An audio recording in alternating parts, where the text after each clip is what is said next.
दयाल पुरख कृपा करो, दयाल पुरख कृपा करो, दयाल पुरख कृपा।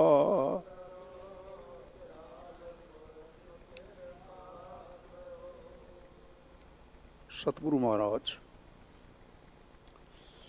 खंडा ब्रह्मंडा के स्वामी, छत्र चबर तख्त दे मालिक, दसां पातशाहियां दी जोत, धन धन सतगुरु श्री गुरु ग्रंथ साहिब महाराज, उन्हां दे पावन चरणां दे विच बाला प्रीतम सतगुरु महाराज धन गुरु हरकृष्ण साहब जी के चरण छो पवित्र स्थान ते आन जुड़ बैठे सतसंगी जनों सबनां नूं जी आया। बहुत सारे ऐसे जिहड़े तुसीं थां थाई आपो अपने घरां दे विच कारोबारां ते देश अते प्रदेश दे विच इस वेले सत्संग दीयां हाज़रियां भर रहे हो। हुणे हुणे जो साडे संगती नेम दा हिस्सा है खास आसा की वार शब्दां सहित कीर्तन आपां ने संपूर्ण वार का सरवण किया और समय अनुसार स्थान की परंपरा के अनुसार मानयोग सिंह साहब जी के पासों प्यार नाल ये पावन शब्द सरवण किया जो लड़ीवार विचार करदे होया अज आपां ने विचारन का यतन करना है। श्री गुरु ग्रंथ साहिब महाराज के पन्ना 242 ते ये पावन शब्द शुभायमान है। संखेप रूप दे विच अष्टपदी है तो 8 पदां ते आधारित, जिस दी एक एक तुक ही एक एक पद करके सतगुरु महाराज ने गिनती विच लियांदी है। शब्द गायन करन वाले प्रेमी ध्यान रखन, भला होवे जे शब्द का गायन करन लगे इसनूं गौड़ी राग दे विच गायन किया जावे। धन्नवाद। कल ना सत्कारयोग भाई साहब जी हो रही जिस वेले पिछले शब्द की विचार कर रहे सन तो साने नोटिस किया होगा, ध्यान किया होगा, उत्थे ना आरंभ दे विच आखिया सी हार हार गुर गुर करत भरम गए, मेरा मन सब सुख पायो। जदों करतार ने कृपा कर दी ना सतगुरां दे राही उसका मिलाप होया तो उस नाल जुड़दियां होया मेरा मन सब सुख पायो। भरमां दा नाश होया, संसियां दा नाश होया, सवालों का अलोप हो जाना होया और अंदर टिका आ गया। बल तो चल तो तौंकिया गुरचंदन शीतलायो, अज्ञान अंधेरा मिट गयो गुर ज्ञान दीप आयो। पावक सागर गहरो चर संतन नाव तरायो। और कितनी निम्रता नाल आखिया ना हम कर्म ना धर्म सोच प्रभ गहे पूजा अपायो। जो पौखंड न दुख भंजनो भगति वत्सल हर नायो। अनाथा नाथ कृपाल दीन समर्थ संति उठायो। और अंत विच आके गुरु पातशाह जी ने फिर चेता करवाया सी सारे निम्रता विच आओ और आयो आखो सारे अनाथा नाथ निर्गुणी यारे की बेनती देहो दर्श हरे रायो। नानक शरण तुहारी ठाकुर सेवक द्वारा आयो। असी तुहाडे चरणां दी शरण विच आ। मैनू ऐसा प्रतीत हुंदा है कि अज दा ये पावन शब्द ना बिल्कुल उसे मौज विच ही सतगुरु महाराज गुरु अर्जन साहब ने उच्चारण किया है ਜਿਸ ਮੌਜ ਵਿੱਚ ਉਹਨਾਂ ਨੇ ਕੱਲ੍ਹ ਕੁਝ ਬਚਨ ਆਖੇ ਸਨ। ਅੰਤਰ ਸਿਰਫ ਇਹ ਹੈ, ਜੇ ਤਾਂ ਅਸੀਂ ਆਪਣਾ ਆਪ ਸੌਂਪ ਦਿੱਤਾ ਗੁਰੂ ਦੇ ਪ੍ਰਤੀ, ਪਰਮੇਸ਼ਰ ਦੇ ਪ੍ਰਤੀ, ਫਿਰ ਤਾਂ ਸਭ ਸੁਖ ਹਰਿ ਕੈ ਨਾਇਓ ਵਾਲੀ ਗੱਲ ਬਣ ਜਾਂਦੀ ਹੈ। ਮੇਰਾ ਮਨ ਸਭ ਸੁਖ ਪਾਇਓ ਵਾਲੀ ਗੱਲ ਬਣ ਜਾਂਦੀ ਹੈ। ਜਦੋਂ ਅਸੀਂ ਨਿਮਰਤਾ ਸਹਿਤ ਇਵੇਂ ਆਖਦੇ ਹਾਂ, ਹੇ ਪਾਤਸ਼ਾਹ ਕਿਰਪਾ ਕਰੋ, ਸ਼ਰਨ ਤੁਹਾਰੀ ਆਇਓ ਠਾਕੁਰ, ਹੁਣ ਤੁਹਾਡੀ ਚਰਨਾਂ ਦੀ ਅਸੀਂ ਸ਼ਰਨ ਵਿੱਚ ਹਾਂ, ਕੁਛ ਨਹੀਂ ਹੋਰ, ਫਿਰ ਤਾਂ ਜੀਵਨ ਆਨੰਦਮਈ ਹੋ ਜਾਂਦਾ ਹੈ। ਲੇਕਿਨ ਅੱਜ ਦਾ ਜਿਹੜਾ ਦੂਸਰਾ ਸ਼ਬਦ ਹੈ ਨਾ, ਸਤਿਗੁਰੂ ਮਹਾਰਾਜ ਸਾਨੂੰ ਅਹਿਸਾਸ ਕਰਵਾਉਂਦੇ ਨੇ, ਜੇ ਅਸੀਂ ਇਸ ਪਾਸੇ ਨਹੀਂ ਮੁੜਦੇ, ਅਸੀਂ ਇਸ ਪਾਸੇ ਨਹੀਂ ਤੁਰਦੇ, ਤੇ ਸਾਡੇ ਜੀਵਨ ਦਾ ਹਾਲ ਕੀ ਹੈ। ਅਸੀਂ ਨਾ ਕਰਤਾਰ ਨਾਲੋਂ ਦੂਰ ਹੋ ਕੇ ਨਾ, ਵਿਥਤੇ ਹੋ ਕੇ, ਅਸੀਂ ਮਾਇਆ ਜਿਸ ਨੂੰ ਜ਼ਹਿਰ ਆਖਿਆ ਨਾ, ਉਸ ਦੀ ਗ੍ਰਿਫਤ ਵਿੱਚ ਆ ਜਾਂਦੇ ਹਾਂ, ਉਸ ਦੀ ਪਕੜ ਵਿੱਚ ਆ ਜਾਂਦੇ ਆ। ਔਰ ਜਿਉਂ-ਜਿਉਂ ਫਿਰ ਸਮਾਂ ਬੀਤਦਾ ਜਾਂਦਾ ਹੈ, ਹਉਮੈ ਸਾਡੇ 'ਤੇ ਹਾਵੀ ਹੁੰਦੀ ਜਾਂਦੀ ਹੈ,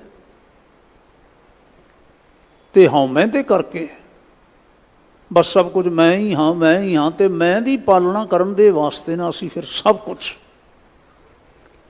ਜੀਵਨ ਦਾ ਚੱਜ ਆਚਾਰ ਛਿੱਕੇ 'ਤੇ ਟੰਗ ਦਿੰਦੇ ਆ। ਔਰ ਸਤਿਗੁਰੂ ਮਹਾਰਾਜ ਨੇ ਨਾ ਬਹੁਤ ਪਿਆਰ ਨਾਲ ਸਾਨੂੰ ਸਮਝਾਉਂਦਿਆਂ ਹੋਇਆਂ ਆਖਿਆ, ਕਹਿਣ ਲੱਗੇ ਦੇਖਿਓ ਜੇ, ਧਿਆਨ ਰੱਖਿਓ ਜੇ, ਇਵੇਂ ਚੱਲਣ ਵਾਲੇ ਬੰਦੇ ਨਾ ਅੰਤ ਤੱਕ ਨਾ, ਅੰਤ ਤੱਕ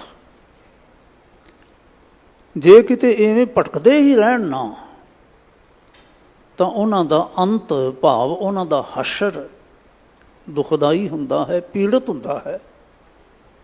ਉਹਨਾਂ ਦੇ ਵੇਖਦਿਆਂ ਵੇਖਦਿਆਂ ਜਿਸ ਹਉਮੈ ਨਾਲ ਜੁੜ ਕੇ ਆਪਣਾ ਉਹ ਸੰਸਾਰ ਇਕੱਠਾ ਕਰਦੇ ਰਹੇ, ਉਹਨਾਂ ਦੇ ਵੇਖਦਿਆਂ ਵੇਖਦਿਆਂ ਹੱਥੋਂ ਸੰਸਾਰ ਵੀ ਉਹਨਾਂ ਦਾ ਖੁੱਸ ਜਾਂਦਾ ਹੈ। ਅੰਤ ਵਿੱਚ ਆ ਕੇ ਨਾ ਸਤਿਗੁਰੂ ਮਹਾਰਾਜ ਨੇ ਫਿਰ ਉਹ ਕੱਲ੍ਹ ਵਾਲੀ ਜਿਹੜੀ ਸੁਰ ਹੈ ਨਾ, ਉਸ ਨੂੰ ਉਠਾਇਆ। ਅਸੀਂ ਕਿਵੇਂ ਬਚ ਸਕਦੇ ਹਾਂ, ਸਾਡਾ ਜੀਵਨ ਕਿਵੇਂ ਸਫਲ ਹੋ ਸਕਦਾ ਹੈ। ਕਹਿੰਦੇ ਨੇ ਨਿਮਰਤਾ ਨਾਲ, ਕਰਤਾਰ ਨਾਲ ਜੁੜੋ। ਜੇ ਤੁਸੀਂ ਹਉਮੈ ਤੋਂ ਬਚਣਾ ਚਾਹੁੰਦੇ ਹੋ, ਕਰਤਾਰ ਦੇ ਨਾਲ ਸਾਡੇ ਜੀਵਨ ਵਿੱਚ ਵਿਥ ਨਾ ਬਣੇ, ਜੇ ਤੁਸੀਂ ਇਸ ਦੇ ਪ੍ਰਤੀ ਚੇਤੰਨ ਹੋਣਾ ਚਾਹੁੰਦੇ ਹੋ, ਤੁਹਾਡੇ ਜੀਵਨ ਦੇ ਵਿੱਚ ਸੁਖ ਆਵੇ, ਸਹਿਜ ਆਵੇ, ਸ਼ਾਂਤੀ ਆਵੇ, ਆਨੰਦ ਆਵੇ, ਜੇ ਤੁਸੀਂ ਐਵੇਂ ਚਾਹੁੰਦੇ ਹੋ, ਇਸ ਦੇ ਪ੍ਰਤੀ ਤੁਸੀਂ ਜਾਗਰਿਤ ਹੋ, ਸਾਵਧਾਨ ਹੋ, ਫਿਰ ਆਖੋ ਦਇਆਲ ਪੁਰਖ ਕਿਰਪਾ ਕਰੋ, ਨਾਨਕ ਦਾਸ ਦਸਾਨੀ। ਐ ਦਇਆਲ ਪੁਰਖ, ਦਇਆ ਕਰਨ ਵਾਲੇ ਕਰਤਾਰ, ਸਾਡੇ 'ਤੇ ਕਿਰਪਾ ਕਰੋ। ਅਸੀਂ ਤੁਹਾਡੇ ਦਾਸਾਂ ਦੇ ਦਾਸ ਹਾਂ, ਮੈਂ ਤੁਹਾਡੇ ਦਾਸਾਂ ਦਾ ਦਾਸ ਹੋਣਾ ਚਾਹੁੰਦਾ, ਤੁਸੀਂ ਮੇਰੇ 'ਤੇ ਰਹਿਮਤ ਕਰੋ, ਕਿਰਪਾ ਕਰੋ, ਮੈਨੂੰ ਇਸ ਹਉਮੈ ਤੋਂ ਬਚਾਓ, ਹਉਮੈ ਤੋਂ ਛਡਾਓ। ਉਹ ਹਉਮੈ ਸਤਿਗੁਰੂ ਮਹਾਰਾਜ ਨੇ ਕਈ ਥਾਂ 'ਤੇ ਨਾ ਹਉਮੈ ਦਾ ਜ਼ਿਕਰ ਕੀਤਾ। ਤੁਸੀਂ ਜਿਹੜੇ ਰੋਜ਼ਾਨਾ ਜੁੜਨ ਵਾਲੇ ਹੋ, ਸਤਸੰਗ ਕਰਨ ਵਾਲੇ ਹੋ, ਹਾਜ਼ਰੀਆਂ ਭਰਨ ਵਾਲੇ ਹੋ, ਤੁਸਾਂ ਨੇ ਕਿਤਨੀ ਵਾਰ ਇਹ ਹਉਮੈ ਦਾ ਪ੍ਰਸੰਗ ਸੁਣਿਆ ਹੋਵੇਗਾ ਅਤੇ ਤੁਸਾਂ ਨੇ ਵਿਚਾਰਿਆ ਹੋਵੇਗਾ।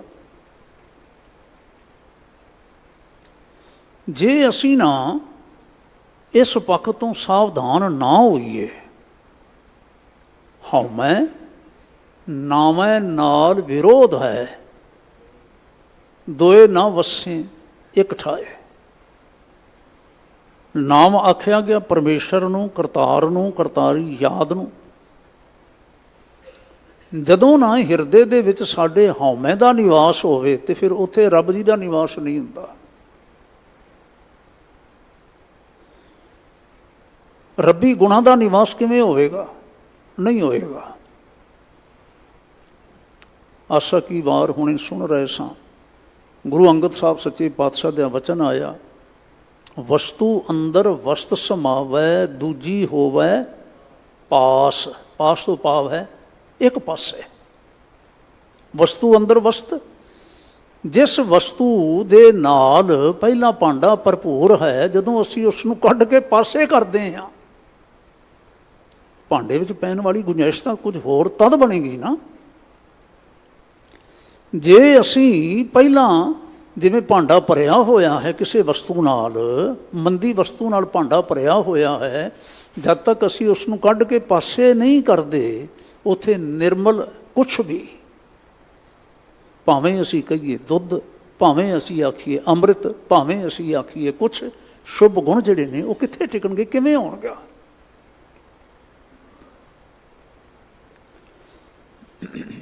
ਧਿਆਨ ਕਰਿਓ ਜੀ ਸਤਿਗੁਰੂ ਮਹਾਰਾਜ ਨਾਲ। ਫਿਰ ਅੱਜ ਸਾਡੀ ਇਹ ਵੱਡੀ ਕਮਜ਼ੋਰੀ ਜਿਹੜੀ ਮਨੁੱਖ ਦੀ ਕਮਜ਼ੋਰੀ ਹੈ, ਹਉਮੈ, ਈਗੋ, ਉਸ ਦੇ ਨਾਲ ਉਂਗਲ ਰੱਖ ਰਹੇ ਨੇ, ਸਾਡਾ ਧਿਆਨ ਦਿਵਾ ਰਹੇ ਨੇ।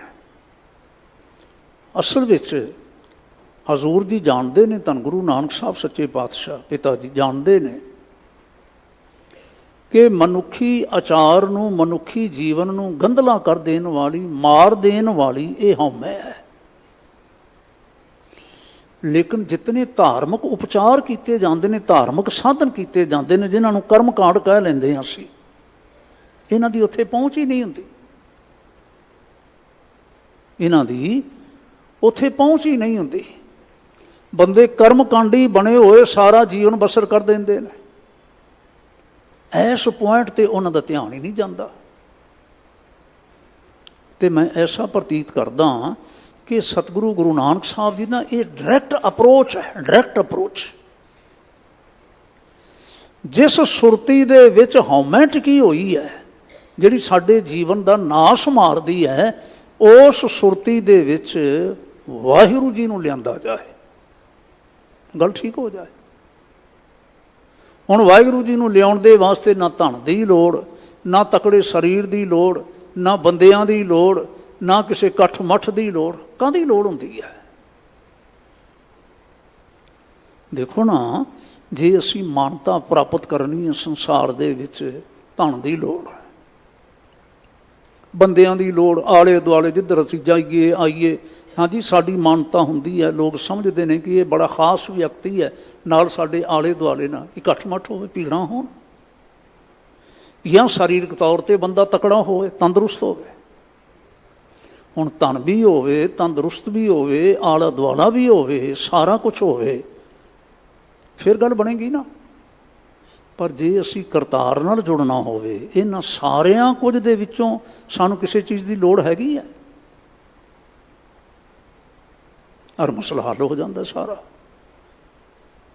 ਬਲਕਿ ਸਤਿਗੁਰੂ ਮਹਾਰਾਜ ਨੇ ਤਾਂ ਇਉਂ ਪਿਆਰ ਨਾਲ ਸਮਝਾਇਆ ਕਿ ਇਹ ਸਾਰਾ ਕੁਝ ਜਿਹੜਾ ਤੂੰ ਸਮਝਦਾ ਨਾ ਵੀ ਇਹ ਸਾਰਾ ਕੁਝ ਹੋਵੇ ਤੇ ਮੈਂ ਵੱਡਾ ਹੋਣਾ ਹੈ, ਅਸਲ ਵਿੱਚ ਇਹ ਤੇਰੇ ਵੱਡੇ ਹੋਣ ਦੇ ਰਾਹ ਵਿੱਚ ਰੁਕਾਵਟਾਂ ਨੇ। ਇਹੀ ਤੇਰੇ ਵੱਡੇ ਹੋਣ ਦੇ ਰਾਹ ਵਿੱਚ ਰੁਕਾਵਟਾਂ ਨੇ। ਮਨੁੱਖ ਵੱਡਾ ਧਨ ਕਰਕੇ ਨਹੀਂ ਵੱਡਾ ਸਮਝਿਆ ਜਾਂਦਾ, ਉਹ ਤਾਂ ਆਇਆ ਧਨ ਕਰਤੇ ਕਾ ਖੇਲ ਹੈ, ਕਦੇ ਆਵੇ ਕਦੇ ਜਾਏ। ਬੰਦਿਆਂ ਕਰਕੇ ਵੱਡਾ ਹੁੰਦਾ ਹੈ, ਧਨ ਦੇ ਨਾਲ ਬੰਦੇ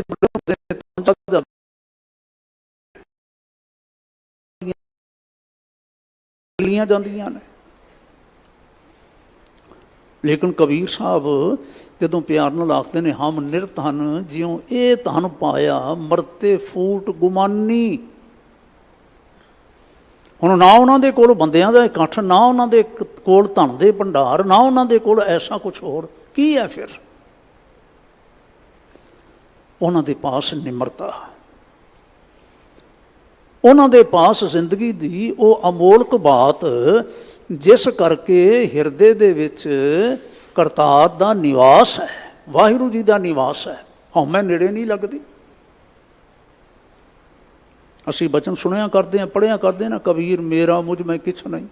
ਹਾਂਜੀ ਬੋਲੋਗੇ ਪਿਆਰ ਨਾਲ, ਕਬੀਰ ਮੇਰਾ ਮੁਝ ਮੈਂ ਕਿਛ ਨਹੀਂ, ਜੋ ਕਿਛ ਹੈ ਸੋ ਤੇਰਾ, ਤੇਰਾ ਤੁਝ ਕੋ ਸੌਂਪਤੇ ਕਿਆ ਲੱਗਾ ਮੇਰਾ। ਫਿਰ ਕੀ ਹੁੰਦਾ ਹੈ? ਕਬੀਰ ਤੂੰ ਤੂੰ ਕਰਤਾ ਤੂੰ ਹੁਆ। ਫਿਰ ਐਂ ਵੀ ਆਖਿਓ ਨੇ, ਨਾ ਹਮ ਕੀਆ ਨਾ ਕਰहेंगे, ਨਾ ਕਰ ਸਕੈ ਸਰੀਰ, ਕਿਆ ਜਾਨੋ ਕਿਛ ਹਰ ਪਿਆ हर कीया भयो कबीर कबीर। फिर इहो जी बात बन जाती है। जदों बंदे ना हौमे विच आ जाते हैं तो सतगुरु महाराज नूं ना फिर इस प्रकार की बात समझाउणी पैंदी है। जिवें असीं हुण अंमृत वेले नितनेम करदिआं होइआं बाकी बाणीआं दा पाठ कीता ते असीं इउं भी कीता प्यार नाल। दसम पातशाह महाराज के पावन वचन सन चेते कीते। माते मतंग जरे जर संग अनूपूतंग सुरंग सुवारे कोट तुरंग कुरंग से कूदत पौन के गौन को जात निवारे भारी पुजान के भू पड़ी बिद न्यावत शीस न जात बिचारे एते पए तो कहाँ पै भूपत अंत को नांगे ही पाए पधारे। शेख सादी का कथन एक याद आता है मेरे ध्यान में आता है। कहते देखो दुनिया में दो तरह के मनुख होंगे ने तो असी छेती ना सहजे ही वंड करके ना गल नूं समझ सकते हैं। कहते ने एक है बहुत निमरता वाला बहुत निर्माण रहन वाला जिसनों फकीर आख्या गया। बंदगी करने वाले लोग फकीर उन्होंने कोई मंदा भी कह दे थोड़ा बहुता किते ऐसा वर्ताव भी उन्होंने करे बर्दाश्त करते हैं।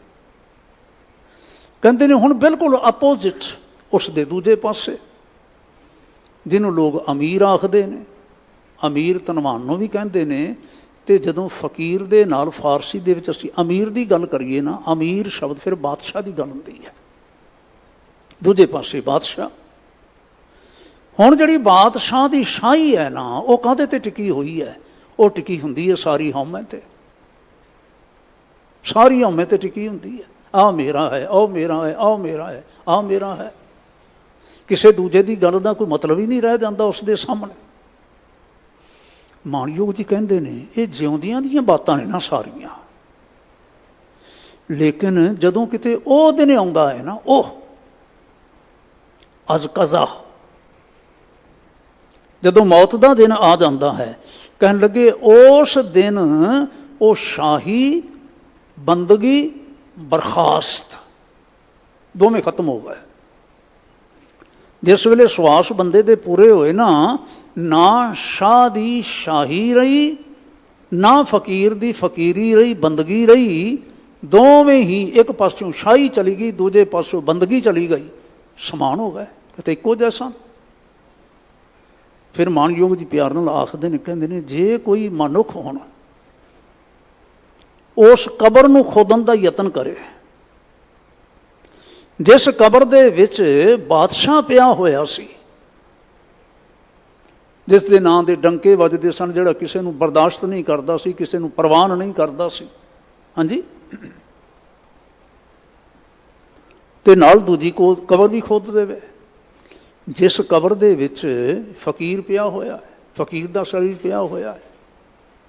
तो तुसीं देखना जिस वेले कबरां खुदियां जाणगियां ते मिलान करन दा यतन कीता जावेगा तो उस दिन सानूं स्पष्ट हो जाएगा दिस पवेगा कि ना शाह दी शाही रही ना फकीर दी फकीरी रही। ये तो दोवें इक्को जिहे ने बराबर ने कोई अंतर नहीं किसी दे विच।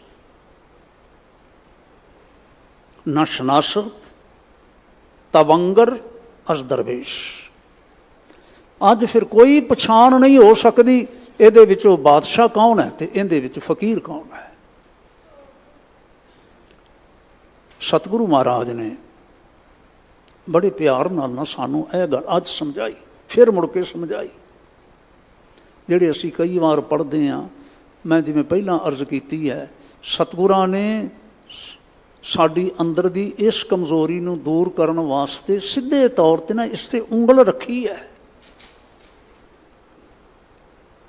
तुसी रोज़ सुनने वाले विचारन वाले इस प्रति सावधान होवोगे। गल जोगियां ने भी कीती है गल दूजियां ने भी कीती है पर जिस ढंग दे नाल जोरदार ढंग नाल सतगुरु गुरु नानक साहब ने मनुखी कमज़ोरी की इसका जिक्र किया गल की है इस ढंग दे नाल किसी ने भी और नहीं किया किसी ने भी नहीं किया। गुरु का वचन है जे दुहरा लईए असीं ते दुहराया जा सकदा। हों विच आया हों विच गया हों विच जम्मिया हों विच मुआ हों विच दिता हों विच लिया हों विच खट्टिया हों विच गया। ਦੂਜੇ ਪਾਤਸ਼ਾਹ ਮਹਾਰਾਜ ਫਿਰ ਇਸ ਦਾ ਅਨੁਸਰਨ ਕਰਦੇ ਨੇ ਫਰਦਰ। ਹਉਮੈ ਇਹ ਆਜਾਤ ਹੈ, ਹਉਮੈ ਕਰਮ ਕਮਾਏ, ਹਉਮੈ ਇਹੀ ਬੰਧਨਾ, ਫਿਰ ਜੋਨੀ ਪਾਏ, ਹਉਮੈ ਕਿੱਥੋਂ ਉਪਜੈ, ਕਿਤ ਸੰਜਮੇ ਜਾਏ, ਹਉਮੈ ਇਹੋ ਹੁਕਮ ਹੈ। ਹਾਂਜੀ, ਪਿਆ ਕਿਰਤ ਫਿਰਾਏ, ਹਉਮੈ ਦੀਰਘ ਰੋਗ ਹੈ, ਦਾਰੂ ਪੀ ਸਮਾਏ। ਇਹ ਨਹੀਂ ਕਿ ਇਸ ਦਾ ਇਲਾਜ ਨਹੀਂ ਹੈ, ਹੋ ਸਕਦਾ ਹੈ। ਹਉਮੈ ਰੋਗ ਮਨੁੱਖ ਕੋ ਦੀਨਾ, ਇਹ ਕਰਤਾਰੀ ਰਜ਼ਾ ਦੇ ਵਿੱਚ ਹੈ, ਖੇਲ ਦਾ ਇੱਕ ਹਿੱਸਾ ਹੈ। ਪਰ ਕਰਤਾਰੀ ਰਜ਼ਾ ਦੇ ਵਿੱਚ ਹੀ ਹੈ ਕਿ ਮਨੁੱਖ ਨੂੰ ਸਤਿਗੁਰਾਂ ਦਾ ਮਿਲਾਪ ਕਰ ਦਿੰਦਾ, ਅਤੇ ਸਤਿਗੁਰੂ ਮਹਾਰਾਜ ਸਮਝਾ ਦਿੰਦੇ ਨੇ ਇਸ ਤੋਂ ਬਚ ਕੇ ਚੱਲ, ਇਸ ਤੋਂ ਬਚ ਕੇ ਚੱਲ। ਹੁੰਦਿਆਂ ਹੋਇਆਂ ਵੀ ਸਿੱਖ ਨਿਰਮਾਣ ਰਹਿੰਦਾ ਹੈ, ਨਿਮਰਤਾ ਵਿੱਚ ਰਹਿੰਦਾ ਹੈ, ਔਰ ਜੀਵਨ ਦੀ ਚਾਲ ਨਾਲ ਲਗਾਤਾਰ ਖੂਬਸੂਰਤ ਅਤੇ ਅਡੋਲ ਹੋ ਜਾਂਦੀ ਹੈ। ਸਾਰੇ ਪਿਆਰ ਕਰਦੇ ਨੇ, ਸਾਰੇ ਸਤਿਕਾਰ ਕਰਦੇ ਨੇ। ਹੁਣ ਸਿੱਧੀ ਜੀ ਗੱਲ ਹੈ, ਜਿਸ ਨੂੰ ਸਾਰੇ ਪਿਆਰ ਕਰਨ, ਜਿਸ ਨੂੰ ਸਾਰੇ ਸਤਿਕਾਰ ਕਰਨ, ਉੱਥੇ ਧਨ ਦੀ ਕੋਈ ਘਾਟ ਰਹਿ ਜਾਂਦੀ ਹੈ, ਹੋਰ ਕਿਸੇ ਪਦਾਰਥ ਦੀ ਕੋਈ ਘਾਟ ਰਹਿ ਜਾਂਦੀ ਹੈ। ਨੌਕਰੀਆਂ ਵੀ ਉਸ ਦੇ ਕੋਲ, ਸਾਰਾ ਕੁਝ ਉਸ ਦੇ ਕੋਲ। ਜੇ ਪਤਨੀ ਨਿਮਰਤਾ ਵਾਲੀ ਹੋ ਗਈ, ਸਾਰਾ ਪਰਿਵਾਰ ਪਿਆਰ ਕਰਨ ਵਾਲਾ ਹੋ ਗਿਆ, ਪਤੀ ਨਿਮਰਤਾ ਵਾਲਾ ਹੋ ਗਿਆ, ਬੱਚਿਆਂ ਵਿੱਚ ਨਿਮਰਤਾ ਆ ਗਈ, ਪਿਆਰ ਹੋ ਗਿਆ, ਇਸ ਤੋਂ ਅੱਗੇ ਸੁਰਗ ਹੋਰ ਕਿਹੜਾ ਹੁੰਦਾ ਹੈ? ਜਿਸ ਘਰ ਦੇ ਵਿੱਚ ਮਿਠਾਸ ਹੈ, ਜਿਸ ਘਰ ਦੇ ਵਿੱਚ ਸਹਿਨਸ਼ੀਲਤਾ ਹੈ, ਜਿਸ ਘਰ ਦੇ ਵਿੱਚ ਹੋਰ ਸਾਰਾ ਕੁਛ ਹੈ, ਇਸ ਪ੍ਰਕਾਰ ਦੇ ਗੁਣ ਨੇ, ਮੈਂ ਆਖਾਂ ਵਾਹਿਗੁਰੂ ਜੀ ਹੈ ਨਹੀਂ ਉਸ ਘਰ ਦੇ ਵਿੱਚ, ਹੈ ਨਹੀਂ ਉਸ ਘਰ ਦੇ ਵਿੱਚ। ਜਿਹੜੇ ਸੱਜਣ ਮੈਂ ਹੁਣ ਆਪਣੀ ਗੱਲ ਕਰ ਲਵਾਂ, ਮੇਰੇ ਵਾਂਗੂ ਭਾਵੇਂ ਬਾਣੀ ਪੜ੍ਹਦੇ ਹੋਣ, ਭਾਵੇਂ ਬਾਣੀ ਦੀ ਵਿਆਖਿਆ ਕਰਦੇ ਹੋਣ, ਭਾਵੇਂ ਕੁਛ ਕਰਦੇ ਹੋਣ, ਪਰ ਹਉਮੈ ਤੋਂ ਨਹੀਂ ਬਚ ਸਕਦੇ, ਹਉਮੈ ਤੋਂ ਆਪਾਂ ਨਹੀਂ ਛੁਡਾ ਸਕਦੇ। ਉਸ ਘਰ ਦੇ ਵਿੱਚ ਤਾਂ ਕਲੇਸ਼ ਹੋਏਗਾ ਹੀ ਹੋਏਗਾ ਨਾ, ਹੋਏਗਾ ਹੀ ਹੋਏਗਾ। ਮਾਣਯੋਗ ਭਾਈ ਸਾਹਿਬ ਦੀ ਹੋਣੀ, ਭਾਈ ਨੰਦ ਲਾਲ ਸਾਹਿਬ ਜਦੋਂ ਕਿਤੇ ਬਚਨ ਕਰਦੇ ਨੇ ਪਿਆਰ ਨਾਲ, ਕਹਿੰਦੇ ਨੇ ਯਾਦ ਰੱਖੀ ਖੁਦ ਪਰਸਤੀ ਖਤਰਾ ਏ ਨਾ ਪਾ ਕੇ ਤੋ, ਆਂ ਕੇ ਜਾ ਕਰਦਾ ਬਾਮੁਸ਼ਤੇ ਖਾ ਕੇ ਤੋ, ਖੁਦ ਪਰਸਤੀ ਖਤਰਾ ਏ ਨਾ ਪਾ ਕੇ ਤੋ। ਇਹ ਬੜਾ ਅਪਵਿੱਤਰ ਖਤਰਾ ਹੈ, ਅਪਵਿੱਤਰ ਖਤਰਾ, ਨਾਪਾਕ ਖਤਰਾ। ਕਾਹਦਾ? ਖੁਦ ਪਰਸਤੀ ਦਾ। ਮੈਂ ਔਰ ਅਫਸੋਸ ਦੀ ਗੱਲ ਇਹ ਹੈ ਕਿ ਤੂੰ ਕਦੀ ਧਿਆਨ ਨਹੀਂ ਕਰਦਾ, ਆਂ ਕੇ ਜਾ ਕਰਦਾ। ਇਹ ਕਿੱਥੇ ਟਿਕਿਆ ਹੋਇਆ ਹੈ? ਬਾਮੁਸ਼ਤੇ ਖਾ ਕੇ ਤੋ, ਤੇਰਾ ਸਰੀਰ ਜਿਹੜਾ ਇੱਕ ਮਿੱਟੀ ਦੀ ਮੁੱਠ ਹੈ ਨਾ, ਉਸ ਦੇ ਵਿੱਚ ਇਹ ਖਤਰਾ ਟਿਕਿਆ ਹੋਇਆ ਹੈ। ਸਾਵਧਾਨ ਹੋ, ਸੁਚੇਤ ਹੋ। ਮੇਰਾ ਕਹਿਣ ਤੋਂ ਕੀ ਭਾਵ? ਅਸੀਂ ਆਉਂਦੇ ਹਾਂ, ਸ਼ਬਦ ਸੁਣਦੇ ਹਾਂ, ਵਿਚਾਰ ਸੁਣਦੇ ਹਾਂ, ਅਸੀਂ ਕਰਦੇ ਹਾਂ, ਮੱਥਾ ਟੇਕਦੇ ਹਾਂ, ਪਰਿਕਰਮਾ ਕਰਦੇ ਹਾਂ, ਸਭ ਕੁਛ ਹੈਗਾ ਹੈ। ਪਰ ਜੇ ਅਸੀਂ ਆਪਣੇ ਇਸ ਔਗਣ ਵੱਲ ਧਿਆਨ ਨਹੀਂ ਦਿੰਦੇ, ਘੱਟ ਧਿਆਨ ਦਿੰਦੇ ਹਾਂ, ਫਿਰ ਐਉਂ ਜੀ ਗੱਲ ਹੋ ਜਾਂਦੀ ਹੈ, ਉਹ ਜਿਹਾ ਇਸ਼ਨਾਨ ਕੀਤਾ, ਉਹ ਜਿਹਾ ਨਾ ਇਸ਼ਨਾਨ ਕੀਤਾ। ਹਾਂਜੀ, ਨੌਵੇਂ ਪਾਤਸ਼ਾਹ ਮਹਾਰਾਜ ਕਿਸੇ ਹੋਰ ਸੰਦਰਭ ਵਿੱਚ ਜਾ ਕੇ ਆਖਦੇ ਨੇ, ਤੀਰਥ ਵਰਤੇ ਅਰਦਾਨ ਕਰ ਮਨ ਮੈਂ ਧਰੈ ਗੁਮਾਨ, ਨਾਨਕ ਨੇ ਫਲ ਜਾਤ ਤੇ ਜਿਉਂ ਕੁੰਚਰ ਇਸ਼ਨਾਨ। ਹਾਥੀ ਦਾ ਇਸ਼ਨਾਨ ਕੀਤਾ ਕਰਵਾਇਆ, ਨਾ ਕੀਤਾ ਕਰਵਾਇਆ, ਫਿਰ ਕੀ ਫਰਕ ਰਹਿ ਗਿਆ? ਉਸ ਦਾ ਕੀ ਫਰਕ ਰਹਿ ਗਿਆ? ਛੇਵੇਂ ਪਾਤਸ਼ਾਹ ਜਦੋਂ ਪਿਆਰ ਦੇ ਨਾਲ ਸਮਝਾਉਂਦੇ ਨੇ, ਜਦੋਂ ਕਿਸੇ ਨੇ ਸਵਾਲ ਕੀਤਾ, ਮਹਾਰਾਜ ਸਿੱਖੀ ਦੀ ਜੜ ਕੀ ਹੈ? ਹਜ਼ੂਰ ਨੇ ਆਖਿਆ, ਮੇਰੇ ਪੁੱਤਰਾ, ਸਿੱਖੀ ਦੀ ਜੜ ਹੈ ਨਿਮਰਤਾ। ਜਿਸ ਹਿਰਦੇ ਦੇ ਵਿੱਚ ਨਿਮਰਤਾ ਨਹੀਂ ਨਾ ਆਈ, ਸਮਝ ਲੈਣਾ ਅਜੇ ਸਿੱਖੀ ਦੀ ਜੜ ਨਹੀਂ ਉੱਥੇ ਲੱਗੀ। ਵਾਹਿਗੁਰੂ ਕਿੱਡੀ ਸੂਖਮਤਾ ਦੇ ਨਾਲ ਸਾਨੂੰ ਗੱਲ ਸਮਝਾ ਦਿੱਤੀ। ਜਿਸ ਹਿਰਦੇ ਵਿੱਚ ਨਿਮਰਤਾ ਨਹੀਂ ਆਈ ਨਾ, ਉੱਥੇ ਸਿੱਖੀ ਦੀ ਜੜ ਨਹੀਂ ਲੱਗੀ ਅਜੇ ਤੱਕ। ਨਿਮਰਤਾ ਕਿੱਥੇ ਨਹੀਂ ਆਉਂਦੀ? ਜਿੱਥੇ ਹਉਮੈ ਹੁੰਦੀ ਹੈ। ਔਰ ਜਿੱਥੇ ਨਿਮਰਤਾ ਆ ਗਈ, ਉੱਥੇ ਹਉਮੈ ਨਹੀਂ ਰਹੇਗੀ। ਜਿੱਥੇ ਨਿਮਰਤਾ ਆ ਗਈ, ਉੱਥੇ ਵਾਹਿਗੁਰੂ ਜੀ ਵਸ ਗਏ। ਅਸੀਂ ਜਾਤ ਪਾਤ ਦੀ ਗੱਲ ਕਰਦੇ ਹਾਂ, ਅਸਲ ਵਿੱਚ ਨਾ ਇਹ ਹੈ ਖਾਸ ਬਾਤ। ਨੀਚਾ ਅੰਦਰ ਨੀਚ ਜਾਤ, नीची हूँ अति नीच, नानक तिन कह संग साथ, वड्डियां स्यों क्या रीस, जिथै नीच संभालीअन तिथै नदर तेरी बख्शीश। ਜੇ ਅਸੀਂ ਐਂ ਅਰਥ ਲੈ ਕੇ ਗੱਲ ਨੂੰ ਵਿਚਾਰੀਏ, ਜਿਹੜੇ ਨਿਮਰਤਾ ਵਿੱਚ ਅਤੀ ਨਿਮਰਤਾ ਵਿੱਚ ਰਹਿਣ ਵਾਲੇ ਨੇ, ਤਿੱਥੈ ਨਦਰ ਤੇਰੀ ਬਖਸ਼ੀਸ਼। ਵਾਹਿਗੁਰੂ ਜੀ ਵੀ ਉੱਥੇ ਵਸਦੇ ਨੇ ਅਤੇ ਗੁਰੂ ਨਾਨਕ ਸਾਹਿਬ ਸੱਚੇ ਪਾਤਸ਼ਾਹ ਵੀ ਉੱਥੇ ਵਸਦੇ ਨੇ, ਉੱਥੇ ਪਿਆਰ ਕਰਦੇ ਨੇ। ਹੁਣ ਫਿਰ ਗੱਲ ਸਮਝਾਈ ਉਹਨੇ, ਅੱਜ ਬੜੇ ਪਿਆਰ ਦੇ ਨਾਲ ਗੱਲ ਸਮਝਾਈ।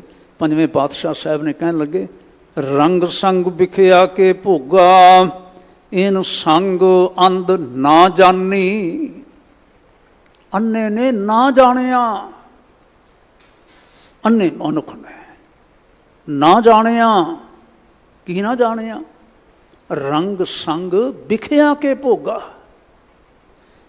ਬੜੇ ਆਨੰਦ ਦੇ ਵਿੱਚ, ਹਾਂਜੀ, ਬੜੇ ਸਵਾਦ ਦੇ ਵਿੱਚ ਭੋਗ ਕਰ ਰਿਹਾ ਹੈ। ਭੋਗ ਸ਼ਬਦ ਦਾ ਅਰਥ ਹੁੰਦਾ ਵਰਤਣਾ, ਵਰਤੋਂ ਕਰ ਰਿਹਾ ਹੈ। ਸੰਸਾਰ ਦਾ ਸਾਰਾ ਕੁਛ ਉਸ ਦੀ ਵਰਤੋਂ ਕਰ ਰਿਹਾ ਹੈ, ਸਵਾਦ ਲੈ ਲੈ ਕੇ। ਹਜ਼ੂਰ ਕਹਿੰਦੇ ਨੇ, ਪਤਾ ਹੈ ਕਾਹਦੀ ਵਰਤੋਂ ਕਰਦਾ ਪਿਆ ਤੂੰ? ਵਿਖਿਆ ਕੇ ਭੋਗਾ। ਵਿਖਿਆ ਸ਼ਬਦ ਦਾ ਅਰਥ ਹੈ ਜ਼ਹਿਰ। ਜ਼ਹਿਰ ਪਿਆ ਸਕਦਾ ਹੈ ਤੂੰ, ਜ਼ਹਿਰ ਪਿਆ ਸਕਦਾ ਹੈ ਤੂੰ। ਹੁਣ ਛਕਦਾ ਕਿਉਂ ਪਿਆ, ਕਿਉਂ ਖਾਂਦਾ ਪਿਆ ਜ਼ਹਿਰ ਤੂੰ? ਲਗਾਤਾਰ ਨਿਗਲ ਰਿਹਾ ਹੈ। ਕਹਿਣ ਲੱਗੇ, ਇਹ ਤਦ ਨਿਗਲਿਆ ਜਾ ਰਿਹਾ ਹੈ ਕਿ ਅੱਖਾਂ ਚਿਹਰੇ 'ਤੇ ਹੋਣ ਦੇ ਬਾਵਜੂਦ ਦਿਸਦਾ ਹੀ ਨਹੀਂ ਪਿਆ। ਅੱਖਾਂ ਚਿਹਰੇ 'ਤੇ ਨਾ ਹੋਣ 'ਤੇ ਆਮ ਤੌਰ 'ਤੇ ਉਹਨੂੰ ਬਲਾਈਂਡ ਆਖਿਆ ਜਾਂਦਾ ਨਾ, ਜਿਹਨੂੰ ਦਿਸ ਨਹੀਂ ਰਿਹਾ। ਲੇਕਿਨ ਜਦੋਂ ਗਿਆਨ ਦੀ ਗੱਲ ਆਉਂਦੀ ਹੈ ਨਾ, ਅਤੇ ਭਾਈ ਸਾਹਿਬ ਹੋਰੀ, ਭਾਈ ਨੰਦ ਲਾਲ ਸਾਹਿਬ ਕਹਿੰਦੇ ਨੇ ਪਿਆਰ ਨਾਲ, ਕੋਰ ਅਸਤਹਰ ਆਂ ਦੀਦਾ ਕੇ ਹਕਰਾ ਨਾ ਸ਼ਨਾਖਤ। ਵਾਹਿਗੁਰੂ। ਭਾਵੇਂ ਧੀ ਦੇ ਚਿਹਰੇ 'ਤੇ ਮੋਟੀਆਂ ਮੋਟੀਆਂ ਅੱਖਾਂ ਲੱਗੀਆਂ ਹੋਣ, ਭਾਵੇਂ ਪੁੱਤਰ ਮੋਟੀਆਂ ਮੋਟੀਆਂ ਅੱਖਾਂ ਵਾਲਾ ਹੋਵੇ, ਸੋਹਣੀਆਂ ਸੋਹਣੇ ਉਸਦੇ ਨੇਤਰ ਹੋਣ, ਪਰ ਜਿਨ੍ਹਾਂ ਨੇਤਰਾਂ ਦੇ ਵਿੱਚ, ਜਿਨ੍ਹਾਂ ਅੱਖਾਂ ਦੇ ਵਿੱਚ ਸੱਚ ਵੇਖਣ ਦੀ ਰੋਸ਼ਨੀ ਨਹੀਂ ਹੈਗੀ। ਸੱਚ, ਜੀਵਨ ਦਾ ਸੱਚ ਕੀ ਹੈ, ਹਕੀਕਤ ਕੀ ਹੈ? ਇਹ ਅੰਮ੍ਰਿਤ ਹੈ ਕਿ ਜ਼ਹਿਰ ਹੈ? ਅਤੇ ਸਤਿਕਾਰਯੋਗ ਜੀ ਆਖਦੇ ਨੇ, ਫਿਰ ਕਹਿਣ ਲੱਗੇ, ਕੋਰ ਅਸਤ ਅੰਨਾ ਹੈ, ਹਰ ਆਂ ਦੀਦਾ, ਹਰੇਕ ਉਹ ਨੇਤਰ ਅੰਨਾ ਹੈ।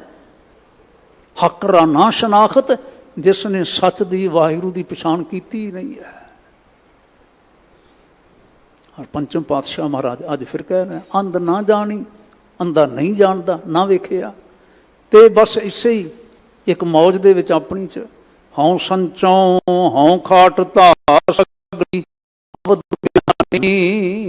ਰਹਾਉ ਦੀ ਪੰਗਤੀ। ਹਉ ਸੰਚੋਂ, ਹਉ ਖਾਟਤਾ, ਮੈਂ ਜੋੜਦਾ ਪਿਆ, ਮੈਂ ਖਾਂਦਾ ਪਿਆ। ਹਾਂਜੀ, ਵਾਰ ਵਾਰ ਹੈ। ਹਉ ਅਰਥ ਕਰਾਂਗੇ ਤੇ ਫਿਰ ਗੱਲ ਸੌਖੀ ਦੀ ਹੋ ਜਾਂਦੀ ਸਮਝਣ ਵਾਸਤੇ। ਮੈਂ ਤੇ ਸਾਡੇ ਵਿਦਵਾਨ ਤਾਂ ਆਖਦੇ ਨੇ, ਅਸਲ ਵਿੱਚ ਜਿਹਨੂੰ ਹਉਮੈ ਆਖਿਆ ਜਾਂਦਾ ਹੈ ਨਾ, ਉਹ ਹਉਮੈ ਦੋ ਸ਼ਬਦਾਂ 'ਤੇ ਟਿਕੀ ਹੈ। ਹਉ ਮੈਂ, ਹਉ ਮੈਂ, ਹਉ ਮੈਂ, ਹਉ ਮੈਂ, ਹਉਮੈ ਹੀ ਹਉਮੈ, ਬਸ। ਹੋਰ ਕੀ ਹੈ?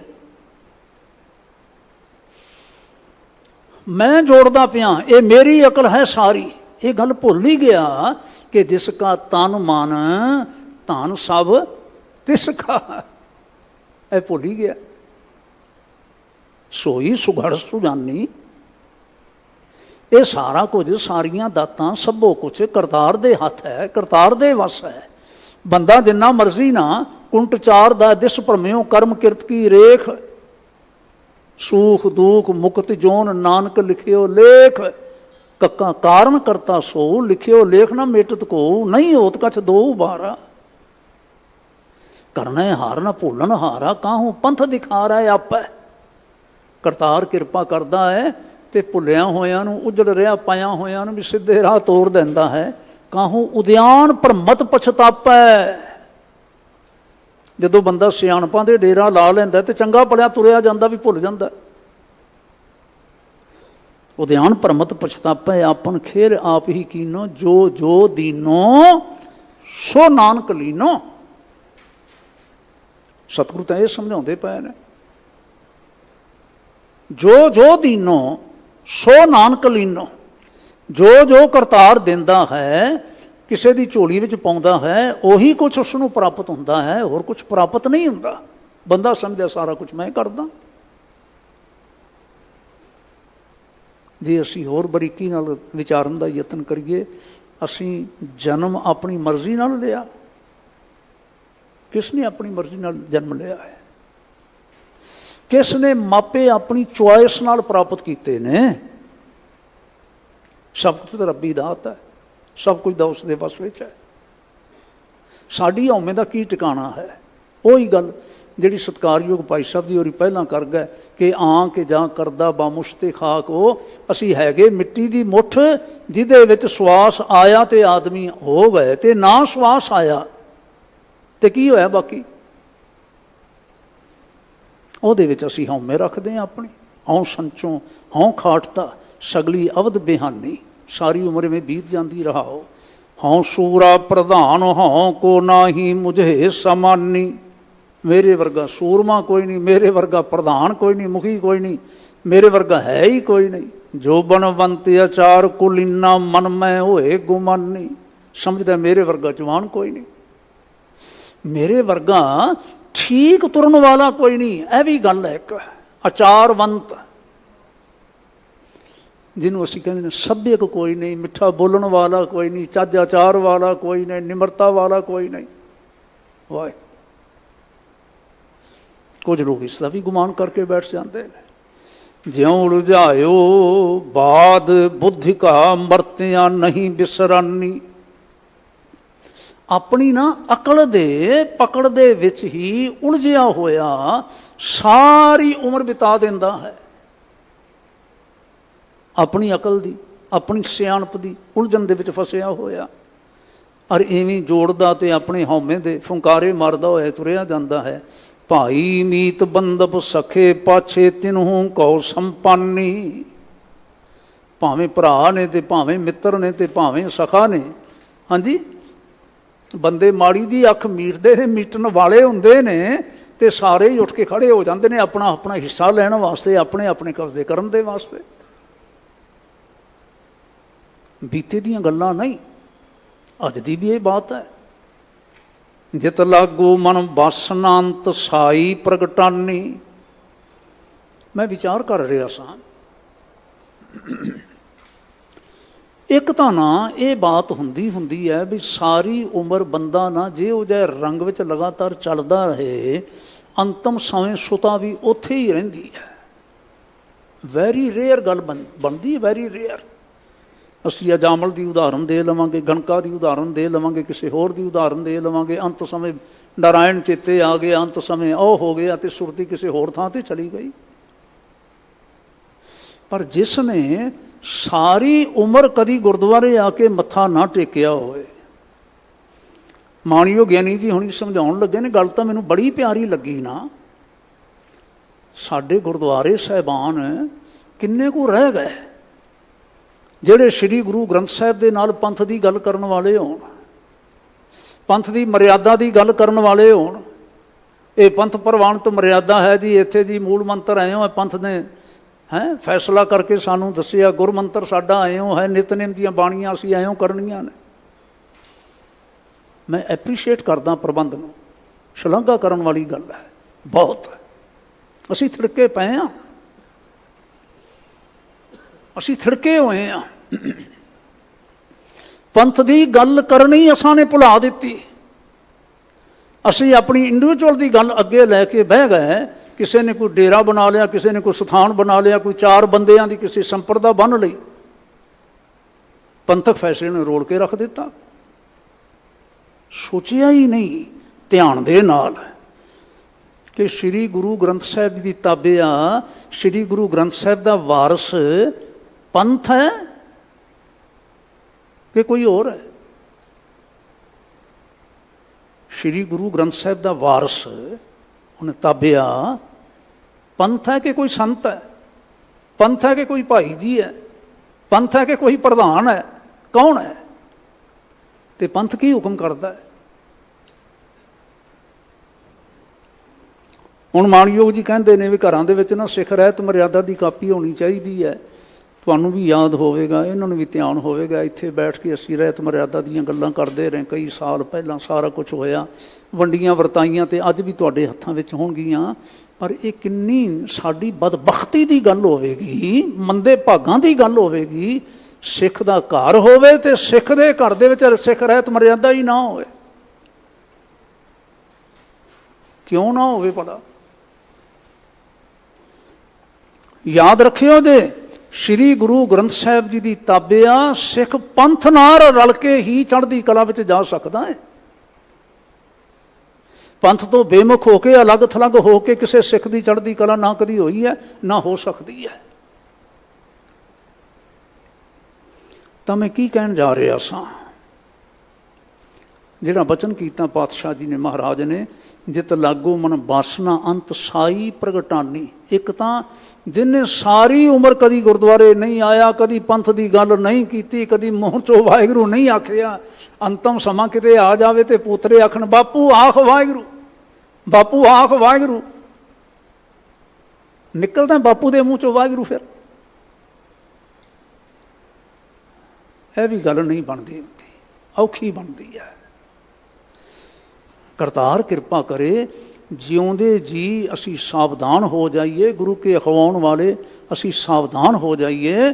ਮਾਣਯੋਗ ਜੀ ਜਦੋਂ ਆਖਦੇ ਨੇ ਅਫਸੋਸ ਦਰੀ ਆਮਦ ਕਛ ਕਾਰ ਨਾ ਸਾਖਤ, ਕਹਿੰਦੇ ਨੇ ਮੈਂ ਬਾਕੀਆਂ ਤੇ ਅਫਸੋਸ ਨਹੀਂ ਕਰਦਾ, ਉਹ ਤਾਂ ਗਿਰੀਆਂ ਕੁਨਾ ਆਮਦ ਮਾ ਹਸਰਤ ਮੁਰਦ, ਉਹ ਤਾਂ ਰੋਂਦੇ ਆਉਂਦੇ ਨੇ ਤੇ ਆਪਣੀਆਂ ਹਸਰਤਾਂ ਨੂੰ ਲੈ ਕੇ ਜਦੋਂ ਮਰਦੇ ਨੇ ਉਦੋਂ ਵੀ ਰੋਂਦੇ ਜਾਂਦੇ ਨੇ। ਕਹਿੰਦੇ ਨੇ ਮੈਂ ਤਾਂ ਸਿੱਖਾਂ ਦੀ ਗੱਲ ਕਰਦਾ। ਸਿੱਖ ਦਾ ਤਾਂ ਜਨਮ ਹੀ ਹੋਇਆ ਸਤਿਗੁਰਾਂ ਦੇ ਘਰ ਦੇ ਵਿੱਚ, ਸਿੱਖ ਦਾ ਤਾਂ ਜਨਮ ਹੀ ਹੈ ਸਤਿਗੁਰਾਂ ਦੀ ਸਿੱਖਿਆ ਦੇ ਨਾਲ। ਤੇ ਜੇ ਸਿੱਖ ਅਜੇ ਵੀ ਹਉਮੈ ਦੀਆਂ ਡਿੰਗਾਂ ਮਾਰਨ ਵਾਲਾ ਹੋਵੇ, ਹੁਣ ਕਈ ਵਾਰੀ ਮੈਂ ਕਹਿੰਦਾ ਫਲਾਣਾ ਤਾਂ ਹਾਥੀ ਤੇ ਚੜ੍ਹਿਆ ਫਿਰਦਾ, ਹਉਮੈ ਦੇ ਹਾਥੀ ਤੇ ਚੜ੍ਹਿਆ ਫਿਰਦਾ, ਇਹੋ ਜਿਹੀ ਅਵਸਥਾ ਕਿਤੇ ਹੋਵੇ, ਜੀਵਨ ਕਿਹੋ ਜਿਹਾ ਹੋਏਗਾ ਭਲਾ? ਸਾਡਾ ਪਦਾਰਥਾਂ ਦੇ ਨਾਲ ਜੁੜਿਆ ਹੋਇਆ, ਸੰਸਾਰਕ ਝਮੇਲਿਆਂ ਦੇ ਵਿੱਚ ਚੱਲਦਿਆਂ ਹੋਇਆਂ ਜੀਵਨ ਕਿਹੋ ਜਿਹਾ ਹੋਵੇਗਾ? ਅੰਤ ਸਾਈ ਪ੍ਰਗਟਾਨੀ ਦੀ ਗੱਲ ਦੂਸਰਾ ਇਹ ਵੀ ਪੱਖ ਹੈਗਾ ਹੈ, ਜਿਹੋ ਜਿਹਾ ਬੰਦਾ ਕਰਦਾ ਰਿਹਾ ਸਾਰੀ ਉਮਰ, ਅਖੀਰ ਵਿੱਚ ਉਸੇ ਦਾ ਹੀ ਫਲ ਖਾਣਾ ਹੈ ਨਾ, ਫਿਰ ਹੋਰ ਕਾਹਦਾ ਖਾਣਾ ਹੈ ਫਲ? ਨਿਮਰਤਾ ਬੀਜੀ ਹੀ ਨਹੀਂ।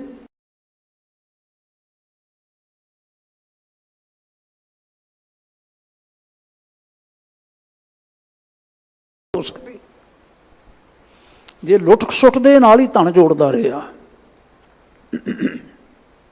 ਦੇਖਣਾ, ਧਿਆਨ ਕਰਨਾ, ਸਤਿਗੁਰੂ ਮਹਾਰਾਜ ਗੁਰੂ ਨਾਨਕ ਸਾਹਿਬ ਨਾਲ ਮੱਕਾ ਤੋਂ ਹੋ ਕੇ ਤੇ ਮਦੀਨਾ ਗਏ, ਤੇ ਜਿਸ ਵੇਲੇ ਮਦੀਨਾ ਕੌਤਕ ਕਰਕੇ ਤੁਰਨ ਲੱਗੇ ਨਾ, ਤੇ ਭਾਈ ਸਾਹਿਬ ਹੋਰੀ ਨਾ ਬਾਬਾ ਸਰੂਪ ਦਾਸ ਲਿਖਦੇ ਨੇ, ਕਹਿੰਦੇ ਨੇ ਸਤਿਗੁਰੂ ਹੋਏ ਤਿਆਰ ਮਦੀਨੇ ਕਰੀ ਜੈ ਆਗੇ ਕੋ ਚੱਲੇ। ਜਦੋਂ ਮਦੀਨੇ ਵਿੱਚ ਜੈ ਜੈਕਾਰ ਹੋ ਗਈ ਨਾ, ਸਤਿਗੁਰੂ ਮਹਾਰਾਜ ਆਖਿਆ ਚੰਗਾ ਬਈ ਅਸੀਂ ਅੱਗੇ ਚੱਲਦੇ ਹਾਂ। ਹਾਜੀਆਂ ਨੇ ਸੁਣੀ ਤਬ ਕਾਜ਼ੀ ਆਏ ਮਿਲੇ। ਹਾਜੀ ਕਾਫੀ ਜਿਹੜੇ ਇਕੱਠੇ ਹੋਏ ਸਨ, ਸੁਭਾਨ ਅੱਲਾ ਅੱਗੇ ਪਿੱਛੇ ਕਰਦੇ ਪਏ ਸਨ, ਉਹਨਾਂ ਵੀ ਸੁਣੀ। ਕੁਛ ਕਾਜ਼ੀ ਆ ਗਏ। ਉਹਨਾਂ ਕਾਜ਼ੀਆਂ ਵਿੱਚ ਇੱਕ ਬਜ਼ੁਰਗ ਸੀ। ਉਸ ਬਜ਼ੁਰਗ ਨੇ ਆ ਕੇ ਨਾ ਹੱਥ ਜੋੜ ਕੇ ਨਿਮਰਤਾ ਨਾਲ ਆਖਿਆ, ਬਾਬਾ ਤੁਸੀਂ ਤਾਂ ਇਉਂ ਵਿਚਰਦੇ ਹੀ ਰਹਿੰਦੇ ਹੋ, ਤੁਸੀਂ ਕਿੱਡਾ ਉਪਕਾਰ ਕੀਤਾ ਹੈ ਕਿ ਹਿੰਦ ਤੋਂ ਚੱਲ ਕੇ ਤੁਸੀਂ ਇੱਥੇ ਸਾਊਦੀ ਅਰਬ ਦੇ ਵਿੱਚ ਮੱਕੇ ਆਏ ਹੋ, ਤੇ ਮੱਕੇ ਤੋਂ ਚੱਲ ਕੇ ਹੁਣ ਤੁਸੀਂ ਮਦੀਨੇ ਆਏ ਹੋ। ਤੁਸੀਂ ਹੋਰ ਪਾਸੇ ਜਦੋਂ ਮਰਜ਼ੀ ਚਲੇ ਜਾਇਓ ਜੇ, ਸਾਡੀ ਇੱਕ ਬੇਨਤੀ ਹੈ, ਤੁਸੀਂ ਮੰਨੋ, ਕਿਰਪਾ ਕਰੋ। ਕਹਿੰਦੇ ਦੱਸੋ।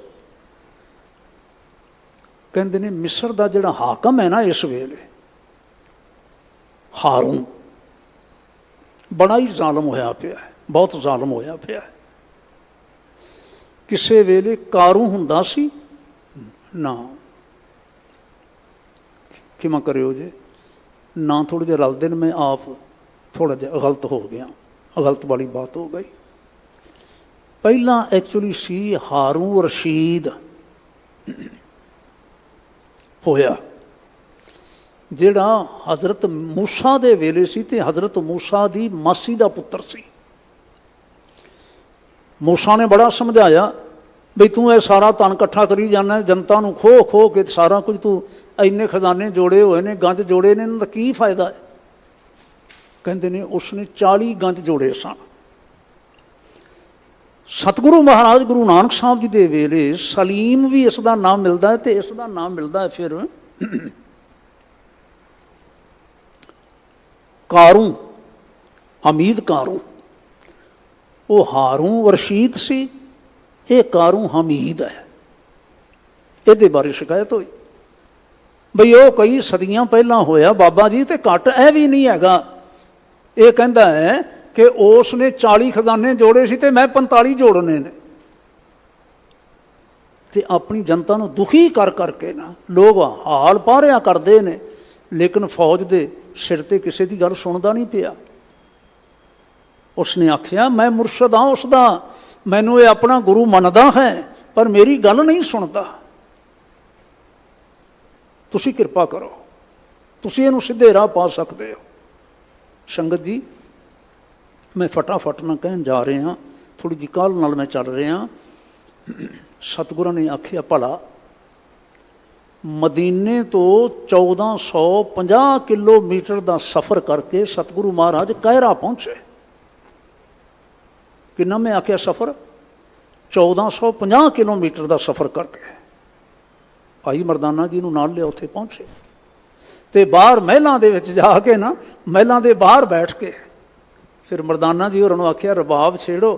ਅਤੇ ਸਤਿਗੁਰੂ ਮਹਾਰਾਜ ਫਿਰ ਬੁਲੰਦ ਆਵਾਜ਼ ਦੇ ਨਾਲ ਨਾ ਮਹਿਲਾਂ ਵੱਲ ਰੁਖ ਕਰਕੇ ਤੇ ਸ਼ਬਦ ਪੜ੍ਹਿਆ, ਮੁਕਾਮ ਕਰ ਘਰ ਬੈਸਣਾ ਨਿਤ ਚਲਣੇ ਕੀ ਧੋਖ, ਮੁਕਾਮ ਤਾਂ ਪਰ ਜਾਣੀਏ ਜਾ ਰਹੇ ਨਿਚਲ ਲੋਕ, ਦੁਨੀਆ ਕੈਸੇ ਮੁਕਾਮੇ ਕਰ ਸਿਦਕ ਕਰਨੀ, ਖਰਚ ਬਾਧੋ ਲਾਗ ਰਹੋ ਨਾਮੇ। ਅੰਦਰ ਫਿਰ ਗਈ ਆਵਾਜ਼, ਇਹ ਕੌਣ ਹੈ? ਤੇ ਦੱਸਿਆ ਗਿਆ ਇਹ ਕੋਈ ਹਿੰਦਵੀ ਫਕੀਰ ਹੈ, ਹਿੰਦ ਦਾ ਰਹਿਣ ਵਾਲਾ ਫਕੀਰ, ਹਿੰਦਵੀ ਫਕੀਰ ਹੈ। ਅੰਦਰ ਲੈ ਕੇ ਆਓ ਉਸ ਨੂੰ। ਜਿਸ ਵੇਲੇ ਜਾ ਕੇ ਆਖਿਆ ਤੇ ਸਤਿਗੁਰੂ ਮਹਾਰਾਜ ਕਹਿਣ ਲੱਗੇ ਅਸੀਂ ਅੰਦਰ ਨਹੀਂ ਕਿਤੇ ਜਾਣਾ, ਜੇ ਉਸ ਦੇ ਅੰਦਰ ਸਾਨੂੰ ਮਿਲਣ ਦੀ ਖਾਸ਼ ਹੈ ਨਾ ਤੇ ਉਹਨੂੰ ਕਹੋ ਬਾਹਰ ਹੀ ਆ ਜਾਵੇ, ਅਸੀਂ ਇੱਥੇ ਇੰਤਜ਼ਾਰ ਕਰਦੇ ਹਾਂ। ਗੁੱਸੇ ਨਾਲ ਤਪਿਆ ਹੋਇਆ ਬਾਹਰ ਆਇਆ। ਜਿਸ ਵੇਲੇ ਆਇਆ ਬਾਹਰ ਤੇ ਕੀ ਵੇਖਦੇ ਹੈ ਕਿ ਸਤਿਗੁਰੂ ਮਹਾਰਾਜ ਨਾ ਨਾਲੇ ਸ਼ਬਦ ਪੜ੍ਹਦੇ ਪਏ ਨੇ, ਨਾਲੇ ਨਾ ਕੁਝ ਕੰਕਰ ਜਿਹਾ ਇਕੱਠੇ ਕਰਦੇ ਪਏ ਨੇ। ਕੰਕਰ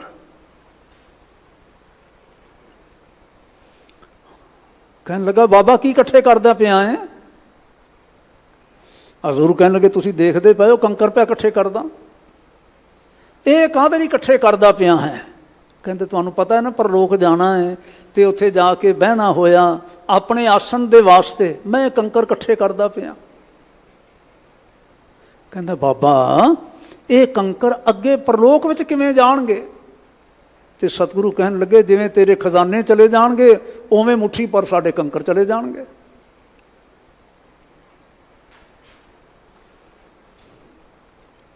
ਸਮਝ ਗਿਆ। ਸਮਝ ਕੇ ਕਹਿਣ ਲੱਗਾ ਬਾਬਾ ਮੈਨੂੰ ਪਤਾ ਹੈ ਮੇਰੇ ਖਜ਼ਾਨੇ ਅੱਗੇ ਨਾਲ ਜਾਣ ਵਾਲੇ ਨਹੀਂ ਹਨ, ਮੈਨੂੰ ਪਤਾ ਹੈ। ਤੇ ਸਤਿਗੁਰੂ ਕਹਿਣ ਲੱਗੇ ਜੇ ਪਤਾ ਹੈ ਵੀ ਅੱਗੇ ਨਾਲ ਜਾਣ ਵਾਲੇ ਨਹੀਂ ਹਨ ਤੇ ਫਿਰ ਇੰਨਾ ਜ਼ੁਲਮ ਕਾਹਦੇ ਵਾਸਤੇ ਕਰਦੇ ਹੋ, ਇੰਨੀ ਲੁੱਟ ਖਸੁੱਟ ਕਿਉਂ ਕਰਨ ਲੱਗੇ ਹੋਏ ਹੋ? ਬੜਾ ਸਿੱਧਾ ਜਿਹਾ ਹੋ ਕੇ ਨਾ, ਇੱਕਦਮ ਸਿੱਧਾ ਹੋ ਕੇ ਫਿਰ ਕਹਿਣ ਲੱਗਾ ਦੱਸੋ ਮੈਂ ਕੀ ਕਰਾਂ? ਹਜ਼ੂਰ ਕਹਿਣ ਲੱਗੇ ਜਿਹੜੇ ਮਜ਼ਲੂਮ ਅੰਦਰ ਡੱਕੇ ਨੇ ਨਾ, ਸਭ ਤੋਂ ਪਹਿਲਾਂ ਜੇਲ੍ਹਾਂ ਖਾਲੀ ਕਰ ਦਿਓ, ਉਹਨਾਂ ਸਾਰਿਆਂ ਨੂੰ ਛੱਡ ਦਿਓ। ਨੰਬਰ 2, ਜਿਤਨਾ ਤੁਸਾਂ ਨੇ ਧੱਕਾ ਕਰਕੇ ਸਾਰਾ ਧਨ ਜੋੜਿਆ ਹੈ ਨਾ, ਇਹ ਰਈਅਤ ਦਾ ਧਨ ਹੈ, ਲੋੜਵੰਦਾਂ ਦਾ ਧਨ ਹੈ, ਇਹਨਾਂ ਸਾਰਿਆਂ ਨੂੰ ਵਰਤਾ ਦਿਓ, ਖਰਚ ਦਿਓ, ਇਹਨਾਂ ਦੀਆਂ ਅਸੀਸਾਂ ਲਵੋ। ਰਾਜੇ ਦਾ ਕਰਮ ਹੁੰਦਾ ਹੈ ਪ੍ਰਬੰਧ ਕਰਨਾ, ਚੰਗਾ ਪ੍ਰਬੰਧ ਦੇਣਾ, ਰੋਟੀ ਦੇਣੀ, ਰਾਖੀ ਕਰਨੀ, ਹੋਰ ਸਾਰਾ ਕੁਝ ਕਰਨਾ, ਨਾ ਕਿ ਲੁੱਟ ਖਸੁੱਟ ਕਰਨੀ। ਤੇ ਗਿਆਨੀ ਗਿਆਨ ਸਿੰਘ ਕਹਿੰਦੇ ਨੇ ਸਤਿਗੁਰਾਂ ਦੀ ਆਗਿਆ ਮੰਨ ਕੇ ਇਸ ਦੇ ਉਸ ਵੇਲੇ ਵੱਡੇ ਵੱਡੇ ਸ਼ਹਿਰ 360 ਸਨ ਤੇ ਸਤਿਗੁਰਾਂ ਦੀ ਆਗਿਆ ਮੰਨ ਕੇ 360 ਸ਼ਹਿਰਾਂ ਦੇ ਵਿੱਚ ਕੇਂਦਰ ਬਣਾ ਕੇ ਇਸਨੇ ਲੰਗਰ ਲਗਾ ਦਿੱਤੇ।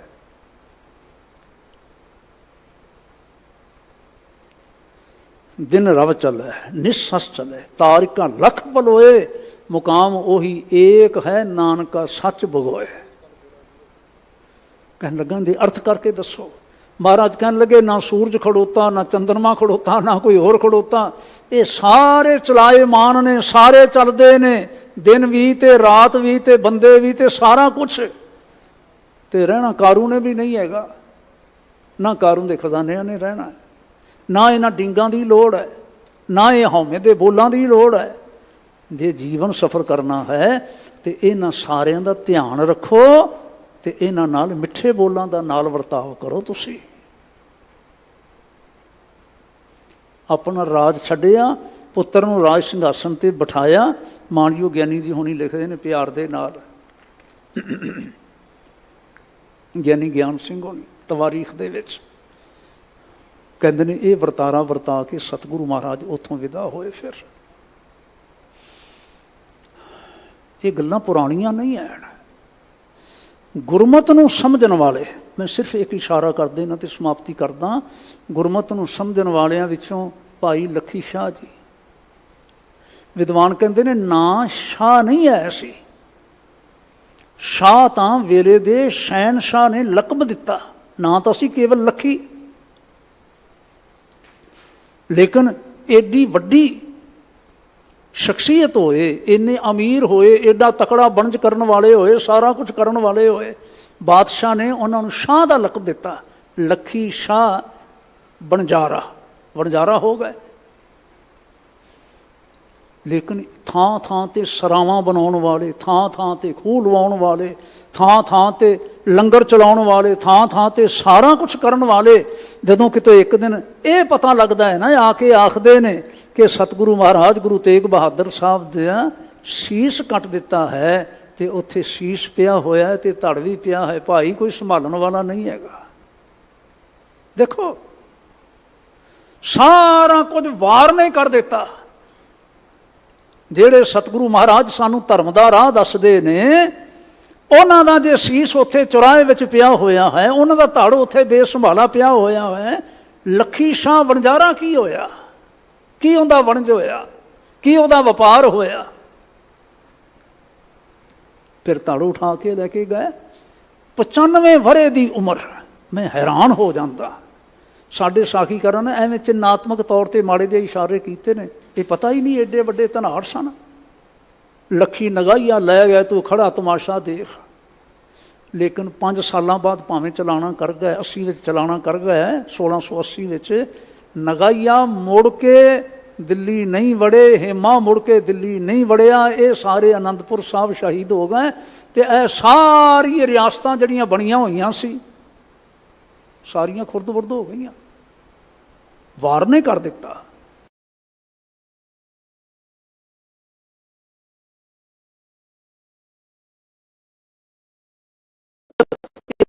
बंधानी हौमे विच चलदियां होयां सुच्चे जे रहना ते इहो जिहा कर्म कांड करना, ये सारे कुछ बंधन ही ने। ते निमरता नाल आखो दयाल पुरख किरपा करो, नानक दास दसानी, नानक दास दसानी, नानक दास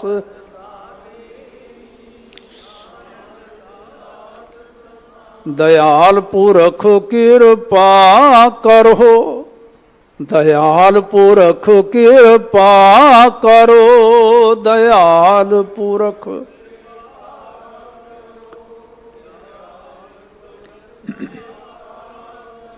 करतार सारिਆਂ ते किरपा करे, सबना ते बख्शिश करे।